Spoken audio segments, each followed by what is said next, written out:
It's gonna happen, just you watch. Like the morning sun inviting the dawn to break. Beautiful. Like the joy. Hello everyone, it's Sunday, and like promised, I am here again to make another quick update for you guys. So today's been pretty awesome. I slept in until 11:30. Felt so great. I just have to say that I never really get to do that because my days are so busy and they start early in the morning and they go until really late at night. So I'm just kind of like perpetually tired all the time until I have my weekends where I can recharge. However, every other Saturday, I work in the morning. So I had one day this week to recharge and I feel amazing. Woke up late. Got up, Ren was still here, yay. I got ready and we went to brunch together this afternoon at like 1 o'clock. It was like 12:30-ish, but we had about a half-hour wait because, Sundays, everybody wants to go to brunch. On our way there, I'd been thinking about what I wanted to order and immediately French toast popped in my head.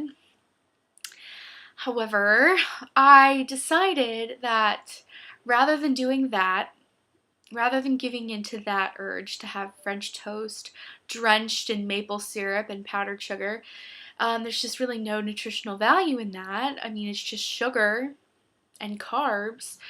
So what I decided to do was get a really delicious egg scramble. So it was 2 eggs with avocado and tomato and onion, and then I had 1.5 pieces of whole wheat toast because I gave Ren half of one of them, and then I had like a little side of like shredded hash browns. I didn't really have any fruit or vegetables with that meal, and I know that it's part of my challenge this week to have a fruit or a vegetable with every meal, but I didn't have one this morning. I kind of, maybe you can count the tomato in the scramble. Ren ordered this thing called Hash Brown Hill. I mean, like, he can order that shit, and I cannot. I mean, it didn't even look that appetizing. It was just like a mound of hash browns with sour cream and avocado and like a tomato, like a salsa kind of, not like spicy salsa, but like tomatoes and onions kind of chopped up on the side there. It was just this massive mound of hash browns. It was a hill of fucking hash browns. So yeah, I mean, it didn't even really look that appetizing. It just looked heavy and big, and I don't know. It didn't even look like it tasted that good. Mine was definitely more appetizing than his looked.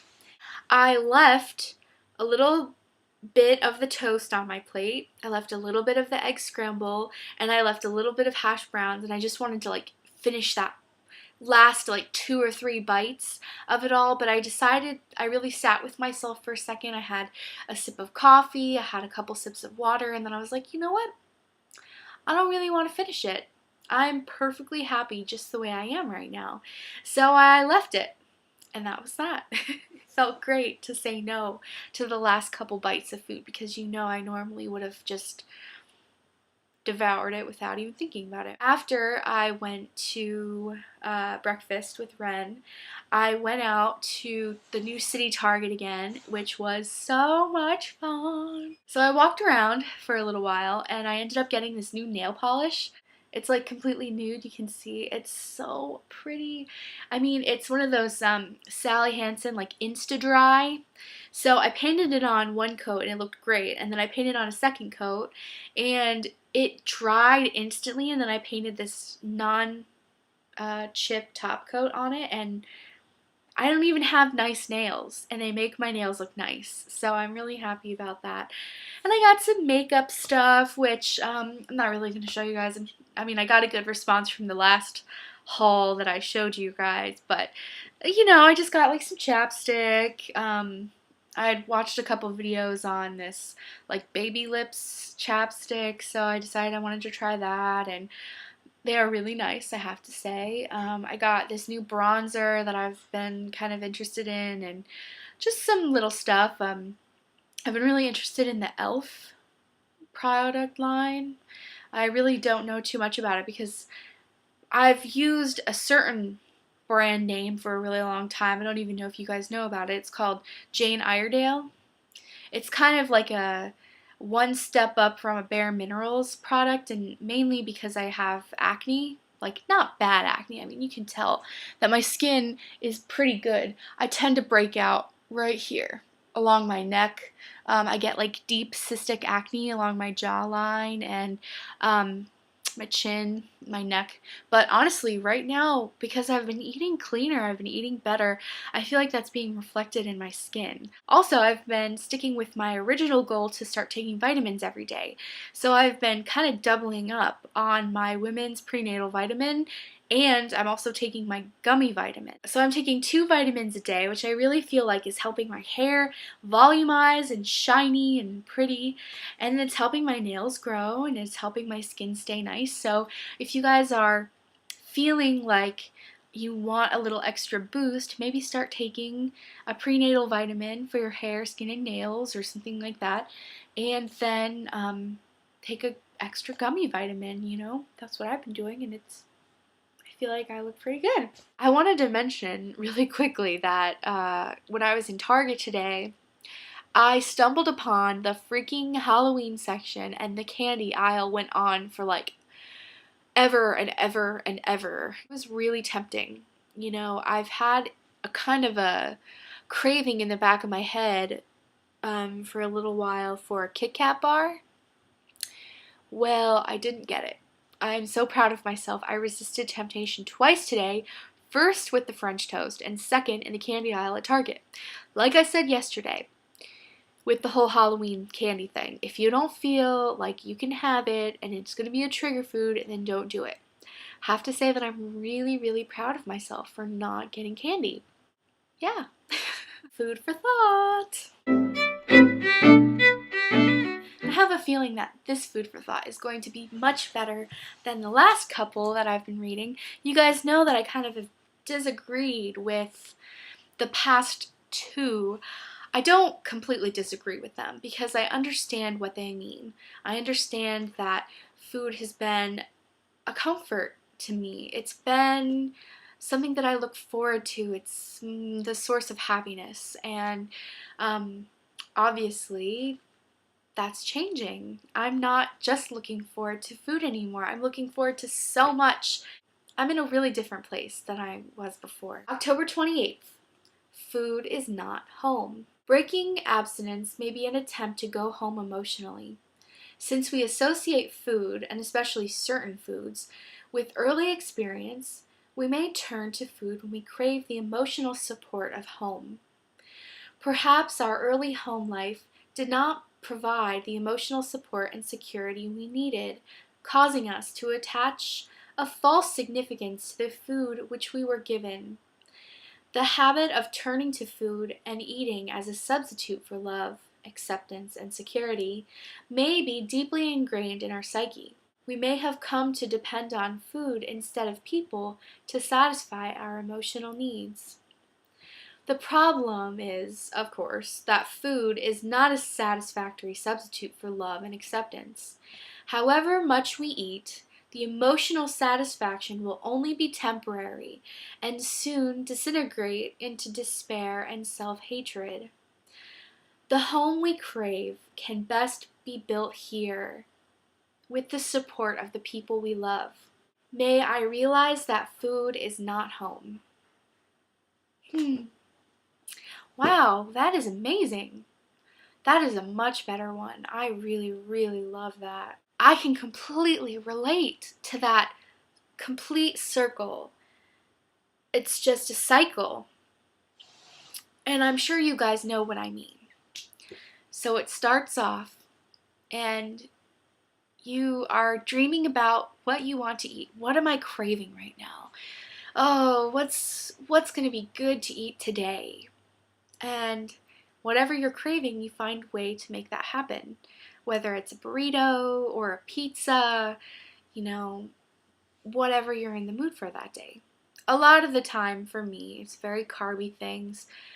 Pizza, pasta, I got into the habit of having a couple burritos a week when I was eating off plan. I was in this mindset that food was going to make me so happy. And I was so excited to plan the food I was going to be eating that day. I've shared this with you guys. I would wake up in the morning and I would start planning my day around food. I've said that a few times now. And I'm sure that you guys can relate to that. You wake up in the morning, you start thinking about all the food that you're going to eat, all the possibilities with food you're going to have, and it's really exciting. You feel this deep connection to food and what it gives you. So, as the day goes on, you make that happen. You get all the food that you want. You know, you feel full and tired. And if you binge, you don't even connect with what you're eating. You're not even realizing what you're doing. You literally leave your body. And all it is just that sensation of stuffing yourself full with love and happiness and warmth and the feeling of home. The feeling of home to me is cozy and comfortable and loving and warm, and I would get that when I ate food, and I still do. It's something that is so hardwired into my mind that I feel like it might take years and years to change, but I'm okay with that. The habit of turning to food and eating as a substitute for love, acceptance, and security may be deeply ingrained in our psyche. We may have come to depend on food instead of people to satisfy our emotional needs. Yeah, I can see that with me for sure. I mean, it's funny, in therapy on Friday, I was talking with my therapist about why I feel like I have such a hard time standing up for myself and why I have such a hard time speaking my truth. And it's always been to keep the peace, to make everything okay, to be okay, to not have any conflict, and just to have everything be perfect and happy and okay. And because I was always striving for that, I never let people know when they hurt my feelings or let them know when I was mad at them. I never confronted people and told people my truth about anything. So I came to rely on food as the only thing that understood me. I'm not saying I believe that I'm fake because I've never been able to let people know that they hurt me. It's just that I've never wanted to start conflict, so I would avoid it. I was never able to ask for what I needed from people. This is something very new to me. I've never been able to ask people for something, not for something material. No, I'm talking about something I need emotionally. A lot of the time, I'm able to ask for things that are harmonious. I need a hug, I need a kiss, I need love, I want to cuddle, whatever. You know, like I'm able to do that. I'm able to ask for the harmonious and beautiful side of things. However, when something goes wrong and a fight happens, I'm never able to ask truthfully for something that I need, or if I'm unhappy, I never ask for something. I would just stuff it down with food. I'm working on that though. I'm getting much better at speaking my truth. I'm getting much better at telling people how I'm really feeling. I'm getting much better at that. I have this thing in the back of my head always. It's Christmas time. Christmas time is always looming in the back of my mind, and I am always kind of afraid of drama around the holidays because I associate the holidays as wonderful and perfect and magical, and I want it to be like that. I have this vision of the way it's going to be in my head, and I want it to be like that. Well, I have some conflicts with people back in Fort Myers. Not crazy conflicts, just things that have happened in the past that I have forgiven them for, but they're still kind of there in the back of my head, kind of eating away at me just a teeny bit. Because I've forgiven them, it's already okay with me. I'm not mad or angry. it's just something I think about from time to time. It's in the back of my head, and I don't know how to get to the point where I'm okay with standing up for myself to these specific people. So I talked to my therapist about that, and she said for the next 10 weeks or however much I have until I go home, every single week she's going to challenge me in some way. And so basically she's going to say something that I could construe as offensive. And it's going to be her job to challenge me and my job to stand up for myself. And she said, she's like, I'm going to do it when you don't know. I'm going to come out of nowhere and say something against your beliefs. And I want to see if you can stand up for yourself. And I want to see how you do it. So, it's just a little experiment. I definitely feel like this is constructive. If I can have experiences with standing up for myself, then for sure when Christmas time comes up, then I'll be able to do it. Okay, guys, so that's my Sunday. I had an amazing day. Oh, by the way, I didn't go to the gym today like I said I was going to. Yeah, I feel kind of bad about that. But I did go for a really, really long walk. It wasn't intentionally meant to workout walk, but I walked from my house to the restaurant to Target, and then I ended up walking up and down the shopping area for a while, probably about half an hour, just kind of in and out of different stores. I didn't buy anything, but I was just kind of walking around, up the hill, down the hill, up the hill, down the hill, and I got some coffee, and so I was very physically active today. I wasn't even home for very long. I slept in the morning, and then I went to breakfast, and then I was out until about a half an hour ago. So I'm going to say that I had physical activity today. I'm not going to give myself a rainbow because I didn't actually go to the gym, but tomorrow I am definitely going to the gym. I know I said that yesterday, but tomorrow I am freaking going to the gym if it's the last thing I do. I will see you tomorrow for another quick update. Bye.